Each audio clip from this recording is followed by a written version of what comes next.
بسم اللہ الرحمن الرحیم۔ دین و اسلام چینل کے ناظرین، السلام علیکم ورحمۃ اللہ وبرکاتہ۔ صحیح بخاری کی حدیث نمبر 337 ہے، میں اور عبداللہ بن یسار جو کہ حضرت میمونہ رضی اللہ تعالیٰ عنہا زوجہ نبی کریم صلی اللہ علیہ وسلم کے غلام تھے، ابو جہیم بن حارث بن سما انصاری صحابی کے پاس آئے۔ انہوں نے بیان کیا کہ نبی کریم صلی اللہ علیہ وسلم بیر جمل کی طرف سے تشریف لا رہے تھے۔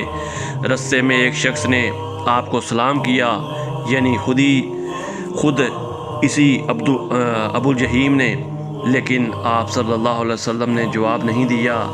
پھر آپ دیوار کے قریب آئے اور اپنا چہرہ اور ہاتھوں کا مسح کیا، پھر ان کے سلام کا جواب دیا۔ اسی طرح صحیح بخاری کی حدیث نمبر 338 ہے، ایک شخص عمر بن خطاب رضی اللہ تعالیٰ عنہ کے پاس آیا اور عرض کی کہ مجھے غسل کی حاجت ہو گئی اور پانی نہیں ملا، تو میں اب کیا کروں؟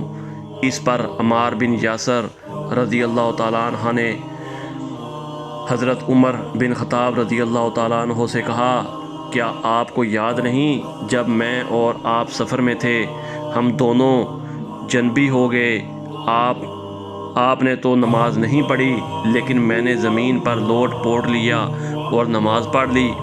پھر میں نے نبی کریم صلی اللہ علیہ وسلم سے اس کا ذکر کیا تو آپ نے فرمایا کہ تجھے بس اتنا ہی کافی تھا، اور آپ نے اپنے دونوں ہاتھ زمین پر مارے، پھر انہیں پھونکا اور دونوں سے چہرے اور پونچھوں کا مسح کیا۔